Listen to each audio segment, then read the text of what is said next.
სრული, ასევე რეგულარული ფინანსური ანალიზი, ფინანსური მენეჯმენტი, ბანკებთან და ინვესტორებთან ურთიერთობა. ეს კიდევ არასრული ჩამონათვალია იმ სერვისების, რასაც ფინანსური საკონსულტაციო კომპანია Afinvise ბიზნეს თავაზობს, თანაც განვითარების ნებისმიერ ეტაპზე. ამასთანავე მომსახურების დაფარვის არეალი ნებისმიერი ზომის, წონისა და ბრუნვის მქონე კომპანიას ფარავს და თანაბრად უზრუნველყოფს როგორც მცირე, ისე საშუალო და მსხვილი ბიზნესის საჭიროებების სრულად დაკმაყოფილებას, როგორ ვითარდება კომპანია და როგორც ცდილობს პოზიციების გამყარებას მუდმივად ცვალებად და აჩქარებულ ტექნოლოგიურ ერაში.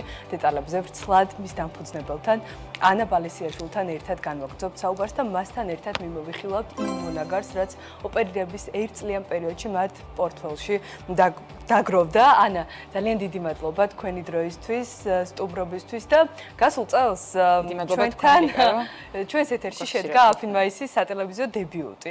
ერთი წელი გავიდა, რამდენიმე თვეც პრინციპში ამასობაში და მინდა რომ პირველ რიგში სანამ სიახლეებზე გადავიდოდეთ და ბევრია ასეთი როგორც ვიცი, იმიტომ რომ კიდევ ერთი კვარტალური შეხვედრა, რომელიც დაფუძნების დღიდან დაანონსე რომ იქნებოდა მიყვები ამ დაპირებას ასრულებდა იყო ეს ყველაფერი და ბევრი სიახლე წარუდგინეთ თქვენს კლიენტებს და ზოგადად აუდიტორიას და ამაზე მოგვიანებით მინდა რომ მანამდე შევაჯამოთ ეს ერთი წელი როგორი იყო Afinvise-ის ოპერირების ეს პერიოდი და რა არის ის მთავარი შედეგები რითაც თქვენ როგორც კომპანია ამაყობთ და რაც ასევე ძალიან ხელსაყრელი და ეფექტიანი აღმოჩნდა თქვენი კლიენტებისთვის.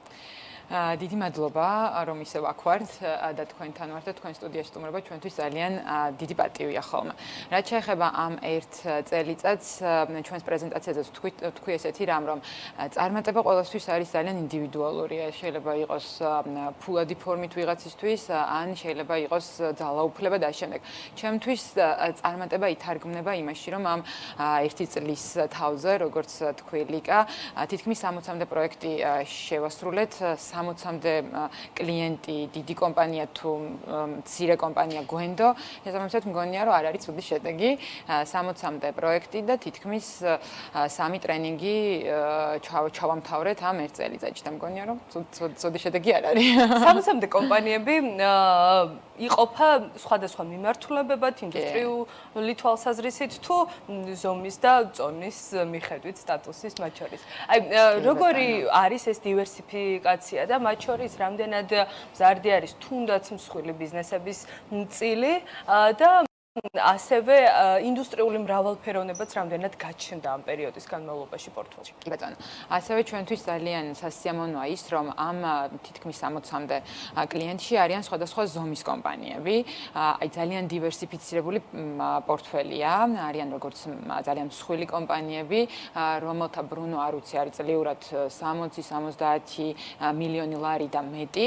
ასევე საშუალო და მცირე კომპანიები და ყავს ორი ამერიკული კლიენტიც. რაც შეეხება თვითონ იმ სექტორებს, სადაც ისინი მუშაობენ, ბიზნესზეა საუბარი. კი, ანუ ის კომპანიები, რომლებიც შტატებში მუშაობენ, ასე ვთქვათ. და თქვენ ონლაინ უწევთ სრულ ფინანსურ კონსულტაციას? კი. როგორ მოხდა ამ კავშირების გაბმა? არის სპეციალური პლატფორმა, არ დავასახელებ და მოკლედ აი ამ პლატფორმით მოხდა ჩვენი დაკავშირება და შესაბამისად გვაქვს ესეთი ონლაინ მუშაობა. რაც შეეხება უკვე იმ სექტორებს, ლიკა, რაც შენ თქვი, რა სექტორებშიც ვართ უბრალოდ, ეს სექტორები არის ძალიან ასევე დივერსიფიცირებული. ეს არის ჯანდაცვა, განათლება, ენერგეტიკა, მშენებლობა, აგროსექტორი, აი რა ვიცი, თითქმის ყველა სექტორში ვართ. კულტურას, ხო, ამასობაში. ზუსტად. იმიტომ რომ მაგალითად სუხიშვილები დაფუძნებიდან არიან თქვენი ერთგული შესაბამისად ძალიან დივერსიფიცირებული კლიენტები ყავს ყველა ზომის და ძალიან კარგი კომპანიები, ვისაც ჩვენ ვეხმარებით მათ ზრდასა და შემდგომ უფრო მეტ განვითარებაში. ძირითადად რა ტიპის მომსახურებას მოითხოვენ ხოლმე ეს კომპანიები და აი აქაც რამდენად შეიცვალა მიდგომები თუნდაც დაფუძნების დღეს რა იყო მთავარი, ასე ვთქვათ, თქვენგან რასაც ელოდნენ და ითხოვდნენ და რა არის დღეს და მათ შორის როდესაც გულისხმობთ რომ სრულ ფინანსურ მომსახურებასო ეს რას გულისხმობს მაყურებელსაც რომ განუვარდოთ, რამდენად მოითხოვს ყველა ეტაპზე ჩართულობას კომპანიისთვის თქვენს ჩართულობას გულისხმობთ. ხო. ძალიან კარგი კითხვა. როდესაც ვაფუძნებდი ამ კომპანიას ხედვა მქონდა ცოტა განსხვავებული. უფრო მე ვფიქრობდი, რომ რაღაცა კომპანიას ერთჯერადად რომ ჩაუტარებ ფინანსურ ანალიზს, საკმარისია და შესაბამისად რეგულარულ კონტაქტებზე და კონტრაქტებზე ვფიქრობდი შედარებით უფრო ცოტას. თუმცა კი აი ამ ერთ წელში ვწმუნდებით, რომ კომპანიებს ჭირდებათ რეგულარული ფინანსური ანალიზი. მხოლოდ რაღაცა კვარტალში, 6 თვეში ან ერთ წელიწადში ერთხელ რომ ჩაატარებ ანალიზს, ეს არ არის საკმარისი.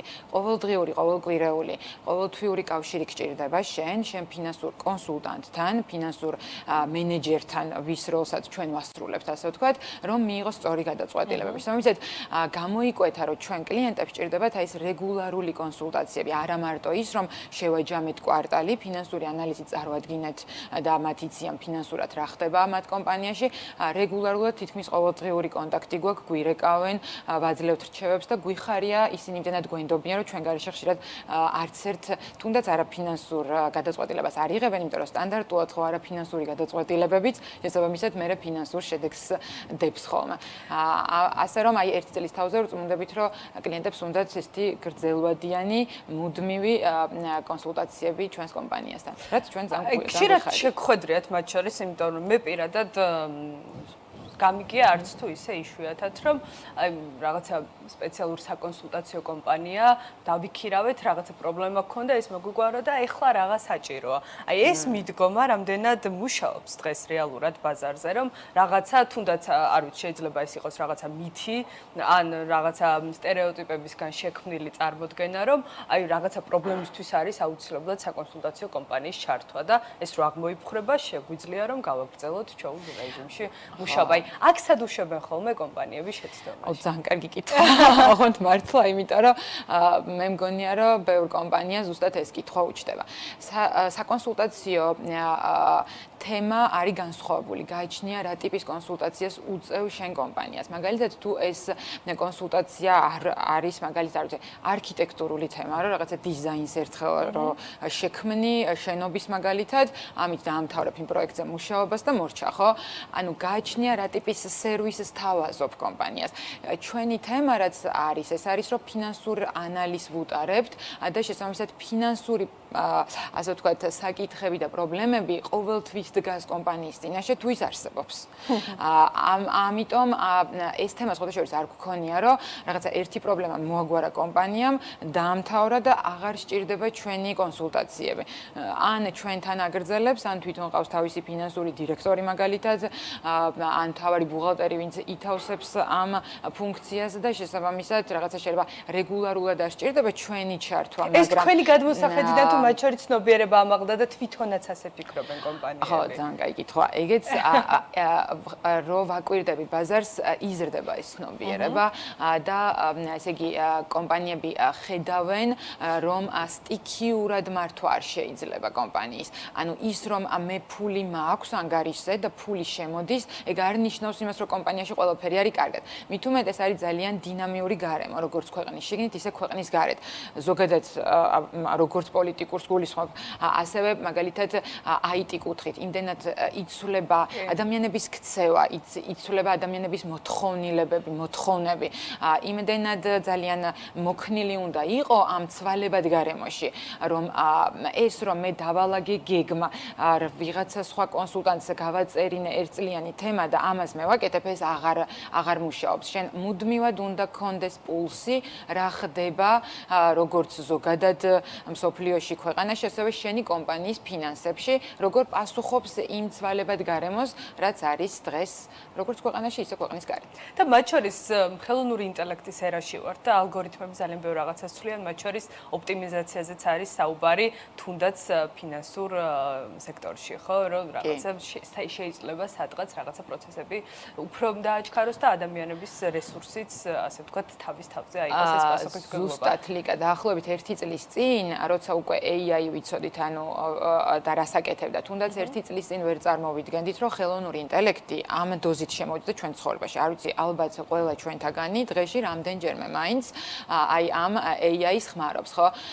შესაბამისად ძალიან იცვლება ცხოვრების სტილი, კომპანიების მუშაობის სტილი და შესაბამისად სწორედ აი ამ ბოლო პრეზენტაციაზე ჩვენც მაგიტომ შევთავაზეთ ახალი ონლაინ პლატფორმა ჩვენს კლიენტებს, სწორედ აი ამის საფუძველზე, რომ AI-ის და ზოგადად IT-ის თემების და პროგრამული უზრუნველყოფების გარეშე ძალიან რთულია, რომ კომპანია განვითარდეს, მათ შორის ისეთი ტიპის კომპანია, როგორც ჩვენ ვართ.